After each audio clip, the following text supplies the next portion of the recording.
All right, let's move now to the current generation of players. The Golden Eaglets are getting ready for the FIFA Under-17 World Cup that will be taking place in Chile later in the year. Nigeria, of course, are defending champions, and we're expecting that Emmanuel Amunike and his boys will go to Chile and try to replicate what the predecessors did 2 years ago in Dubai. They played a friendly against Amaxin Academy, and they won the game by 3-1. Amunike is happy that the team is beginning to look like a team that can go out there and successfully defend the trophy they won 2 years ago. Let's listen now to Emmanuel Amunike. When we return, Tunde Koiki and Saeed Abbas are still in the house. We'll be wrapping up sports tonight. Join us again.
We will remain focused in what we are doing. We're trying to make sure that we continue to grow as a team, continue to progress from department to department. I think that is what matters. It's not all about the goals, how many goals we score. Like I have been saying, you know, we try to extend everything to all Nigerians. I think at this category we must be bold enough to encourage our youths.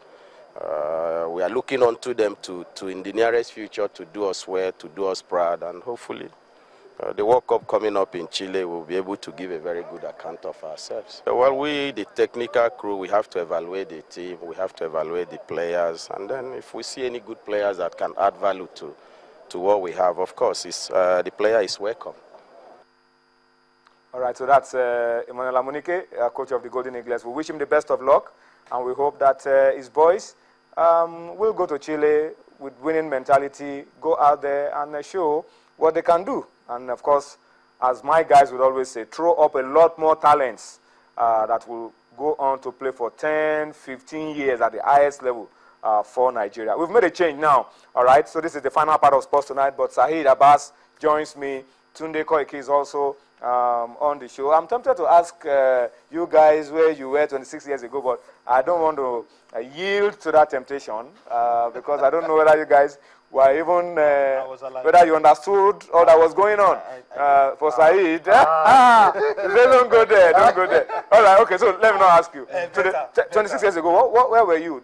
I mean, when all of the Kwaraji issue was going on? I was a kid then, very young. Obviously, you must have been a kid then. I do remember I grew up in Ibutimeta, and I remember the entire Ibutimeta was as if you know there had been like a massive plague and like 500 people had died, not just 5 or 6. It was because the national stadium Surulere was just a stone throw away from Ibutimeta. People actually used to gather themselves in groups and walk to the stadium on match days. So those who had actually gone and watched the match were the ones who are reporting back to us, who had survived the crush, the stampede and everything, and tell us how it was such a black day and how, I mean, people were openly shedding tears. And I remember those are one of my earliest memories of football, about how everyone was gathering and mourning the passing of Samuel Okaraji and the 5 other people who had lost their lives in that event. Okay, all right, the tweets are really coming in fast and very, very emotional tweets coming through. But let's just pause on the tweets a little bit and go on to something else, because I'm sure if Sam was around, I'm sure we want a lot of things to go on a lot better than they are at the moment. Let's talk about the Dream Team now very quickly. open camp today. Yeah. The Dream Team 6, under 23 team open camp today in Abuja. Yeah. 31 players have been called up by Coach Samson Siasia, and he wants to win the All Africa Games Gold as a way of preparing his boys for the big one, which is the CAF Under 23 Cup of Nations. Yeah, that is in Senegal. It is now the CAF Under 23 Cup of Nations in Senegal. Yeah, I think it's a good one for him. Now we know that if he can win that All African Games gold, that would actually give them the impetus to go and qualify for the Olympic come next year. But I believe these guys can do it. Siasia is not new when it comes to age group competition. In 2008, he took us to the final. 2005 under 20. 2005, apart from the flaw he had in 2009 there. So I so much believe in him. I know these guys can win the gold at the All African Games. They can also qualify us for the next year's Olympic. Let's talk about the Dream Team today. Not very good news. No. Stanley Amuze, the extremely talented left back of that team, got injured.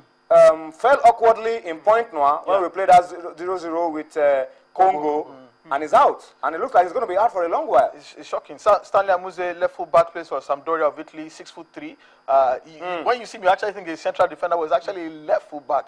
Quick, talented. Unfortunately, he fell during that game. I think he has ruptured the ligaments in his ankle. So, and now there's an issue. The club are insisting or saying that he fell on national duty, despite the fact that they've been calling him severally to report. Sampdoria have been calling him severally to report for pre-season training. And he says, look, I have to be with my Olympic team. So there's an issue. They said he placed national issues above their interests, and so they are not liable to pay. They might not pay for his treatment. Which would be very, very painful, because he's a talented player. He will be a loss, not only to Nigeria, but also Sampdoria, because we keep talking about how players are assets. And if Sampdoria view him as an asset, or they wouldn't want to take this stance. But I'm thinking the fact that they felt abandoned by Stanley, and they did not get any word of support in their favor from the Nigerian Football Association. And he only came back after he got injured. So there's an issue. So we'd like to see how the Nigerian Football Association can step in, open lines of negotiation and communications with Sampdoria. Maybe they can split the cost get this guy back as quickly as possible. But it is imperative that we find a way of ensuring that Stanley Amuze receives the best medical care available, because, like we said, he's both an asset, but not only for Nigeria, but for Sampdoria themselves. I hope the Nigerian Football Federation are listening to this. Let us get to the root of the matter, find out exactly what the situation is with Stanley Amuze and his club, Sampdoria, and come to the aid of this boy at this time. Extremely talented left back, caught the eye of everyone when we played against Congo in Port Harcourt, and I hope that the NFF, the Sports Commission, everybody involved can get something done for Stanley Amuze as quickly as possible. All right, let's now come to domestic football. This is what we like to do every time. Talk about Nigerian clubs, talk about Nigerian players doing the business at home. Today was Cup Day in Nigeria, both for the men and for the women. Quarterfinal matches were played in the 2015 Federation Cup. Let's start with the guys and talk about the results that you're seeing on your screen. The fairy tale run of the Giant Killers BJ Foundation has come to an end. It has come to an end. Lobby Stars finished that run today in Lokoja. 2-1 it ended for Lobby. So congratulations, Lobby, they are through. Enugu Rangers International of Enugu. There's jubilation as we speak in Enugu right now. All Rangers fans like Ebuka Uchendu, they are jubilating as if they've won the trophy already. They hammered El Kaneme 3-0 in Abuja. Nasarawa United, difficult game against Ifeanyi Ubah in